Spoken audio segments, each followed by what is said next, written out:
Aí tem uma coisa bem legal que eu quero que você fique muito atento nessa aula que é uma introdução desse tema, do tema transitividade verbal, que é a palavra contexto. Eu quero que você tenha isso muito claro na sua cabeça, porque um verbo, ele não tem um carimbo que diz, ó, esse verbo é isso e acabou. Não. A depender do contexto, o verbo pode se comportar de uma forma ou de outra. Então eu quero que você entenda e quero que você preste atenção e vou ressaltar muito para você as características desses verbos e, no caso dos verbos em vermelho aqui, as características que fazem com que ele tenha uma transitividade, com que ele solicite, com que ele exija um complemento ou não, para que você possa, diante de um caso concreto, de um texto, de uma sentença, olhar e dizer, poxa, esse verbo aqui não está exigindo complemento. Mas esse mesmo verbo, nesse exercício, agora está exigindo complemento. Portanto, se eu substituir aqui por aqui, vai acontecer alguma coisa. Portanto, a semântica mudou. Portanto, eu olho para um verbo numa sentença e com um verbo na outra sentença e, eventualmente, eu posso ter uma relação de coesão diferente. Nós vamos evoluindo isso, mas nesse momento só quero que você preste atenção na palavra contexto. Não é uma ciência exata. Então o contexto vai te contar muito sobre o que está acontecendo. E eu também trouxe para você essa ideia de... para exemplificar o contexto, né?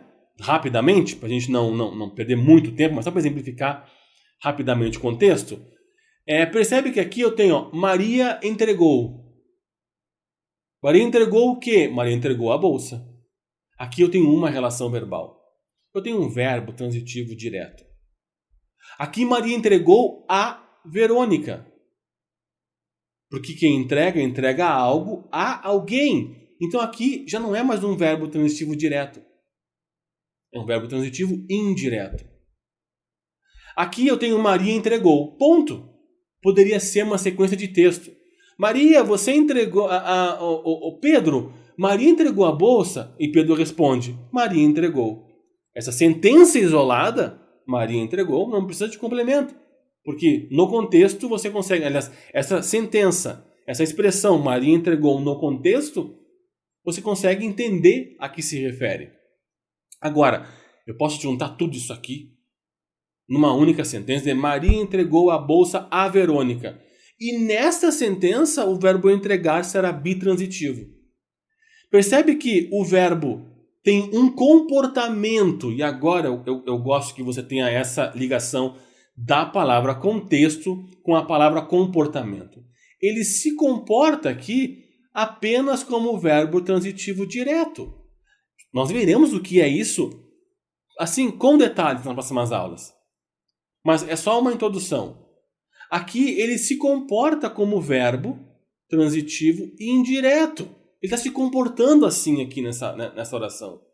E aqui ele se comporta, inclusive, como um verbo intransitivo. Imaginando esse contexto, né? Pedro, Maria entregou a bolsa. Pedro responde, : Maria entregou. É um verbo intransitivo.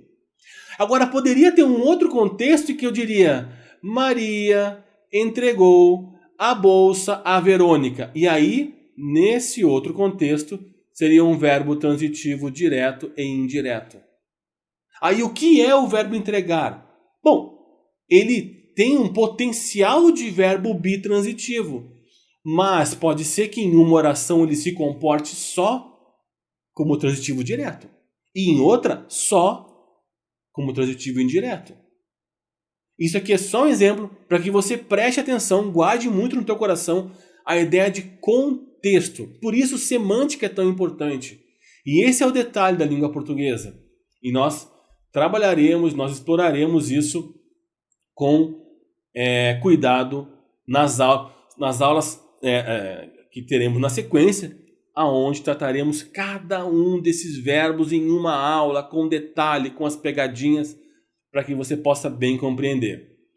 E aqui eu trouxe também um exemplo de verbo de ligação, claro, né? o verbo andar é um verbo de ligação. Tem alguns verbos que normalmente são verbos de ligação. Eu gosto de dizer assim, são verbos com potencial de verbo de ligação. Mas que podem, eventualmente, não ser de ligação. Quando eu digo para você assim, olha, João, quem anda meio desligado. Quem é que anda meio desligado?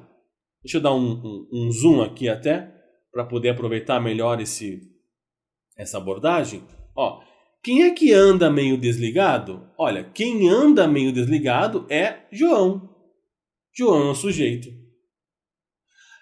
Agora percebe que assim, esse andar não se refere ao movimento de andar.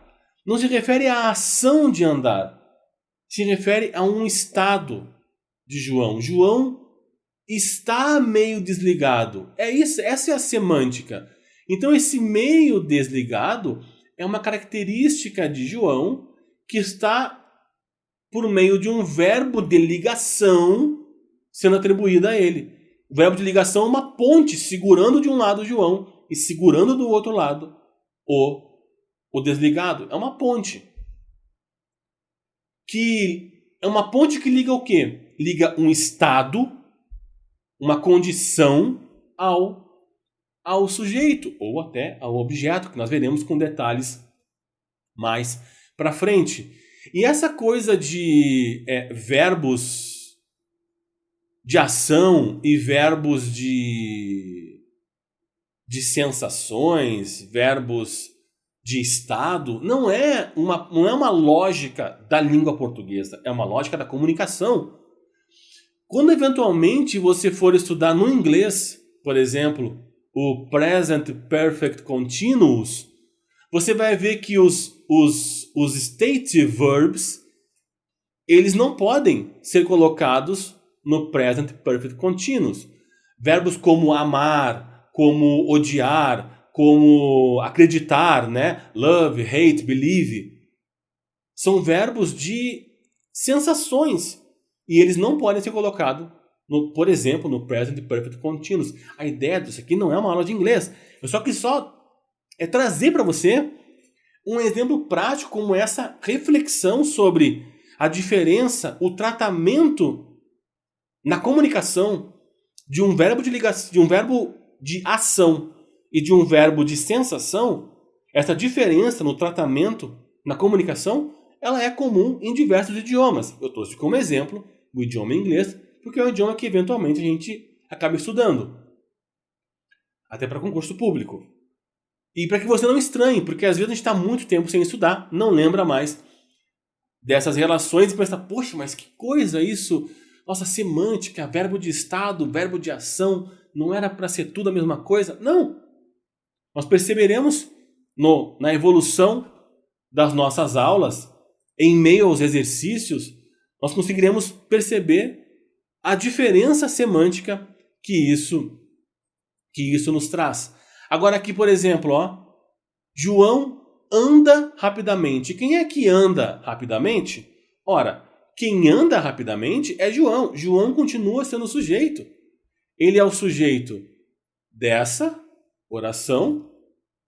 Deixa eu ver aqui se está no zoom certinho. E ele também é sujeito desta outra oração. Mas percebe que rapidamente agora, o andar rapidamente agora tem uma outra relação. Agora é uma relação de ação.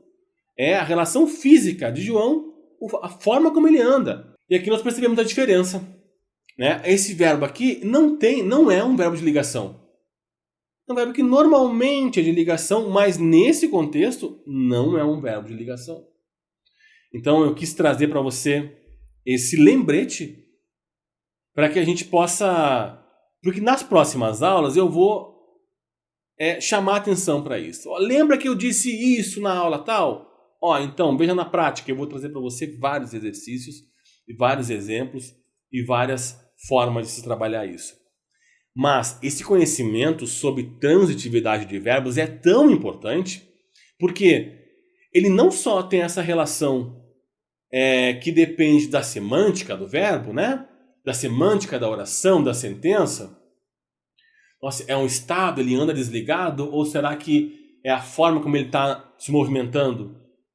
Um verbo que tem potencial de ser bitransitivo, mas que eventualmente é só transitivo direto ou só indireto.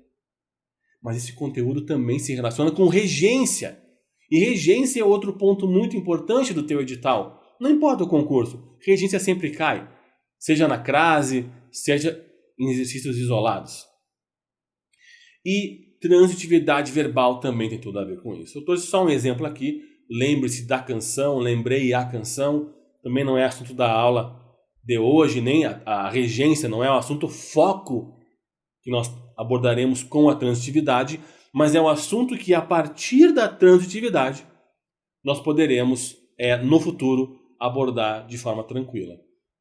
Bom, e agora sim, diante de tudo isso que se falou, podemos fazer um grande apanhado do que a gente viu.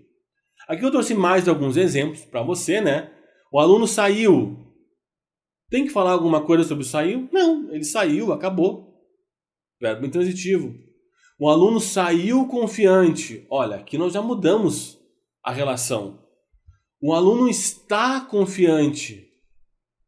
O aluno deixou. O professor deixou o aluno. É uma semântica. O professor deixou o aluno contente. É outra semântica completamente diferente. E eu não vou entrar nos pormenores, nos detalhes, não é essa a ideia. Mas, e sim destacar para você esse fato, essas características. E aí, lembrando aqui, eu trouxe para você também, essa relação que eu já estava te explicando aqui em aula, da transitividade dos verbos, aonde nós temos, deixa eu enquadrar bem no quadro aqui para você, legal. Verbos nocionais ou verbos de ação, verbos de fenômeno da natureza, verbos significativos. Por quê? Porque também chamam os verbos de ligação, nós veremos isso mais para frente, de verbos vazios de significado. São verbos que estão ali só para ligar as coisas. Então, verbos significativos são os nocionais, são os de ação, é a grande maioria. E aí, verbos relacionais, verbos que são de ligação, que comunicam um estado de ser. Legal? Que vão ser verbos que vão ligar um estado ao sujeito, um estado ao objeto, ao complemento, e aí vão caracterizar um sujeito nominal, ou mesmo, na presença de um verbo de ação, um predicado nominal ou um predicado verbo nominal. E aí, por último, agora sim, conseguimos encerrar só para lembrar tudo que a gente viu nessa aula de hoje. Na aula de hoje, eu apresentei para você o predicado. A outra estrutura que nós temos uma outra estrutura de termo integrante da nossa oração. Porque não é sujeito, é predicado. É isso. E aí eu te falei, olha, o predicado pode ser nominal, pode ser verbal. Ele é nominal quando o núcleo dele é um nome. E quando que o núcleo dele é um nome? Quando eu tenho um verbo de ligação. Porque esse nome é o que a gente chama de predicativo. Nós teremos uma aula sobre predicativo mais para frente. Predicativo é a palavra que vai estar qualificando o sujeito ou o objeto. Tem um verbo de ligação? Tem. Então, nós veremos nas aulas de verbo de ligação uma sequência e pormenorizaremos isso. Mas tem o predicado verbal, que é com todos aqueles verbos de ação, que são a grande maioria do nosso idioma, de todos os idiomas, na verdade, né? E aí, verbo intransitivo, bitransitivo, transitivo direto, indireto. O verbo é o núcleo. E o verbo faz parte do predicado, não esquece disso. Que não é sujeito, é predicado. Verbo é sujeito? Não. Verbo é predicado. E tem o predicado verbo nominal, onde nós temos um verbo de ação, que é o núcleo, mas também tem um nome, que é núcleo. E esse nome está qualificando sempre o objeto ou o sujeito. E como é que eu vou descobrir tudo isso? Por meio do contexto, que é a nossa palavra-mãe, nossa palavra-chave desse nosso bate-papo. Contexto, nós falaremos muito sobre isso. Eu espero que você tenha gostado dessa aula. Nós nos vemos na próxima aula, que é a aula onde nós começaremos falando sobre os verbos de ligação. Depois, na sequência, os demais verbos e vamos construindo. Por isso eu peço que você não perca nenhuma aula, porque é uma construção de um raciocínio sempre focado em concurso público. Lembra? Essa aula nossa aqui de português, ela é uma aula focada em concurso público, não é focada em academia, em faculdade, em graduação, em ensino médio, em fundamental, é focada em concurso. Então a gente está trazendo para você os principais pontos, os principais olhares, tendo em vista os principais editais, a forma como as questões são cobradas. E por isso é muito legal que você dê um like no vídeo, que você se inscreva no canal. E aqui embaixo também tem o link dos nossos grupos no Telegram. Alguns grupos segmentados por concurso. E você vai encontrar tudo isso aqui embaixo. A gente se fala no próximo vídeo. Fique com Deus. Um grande abraço e até a próxima.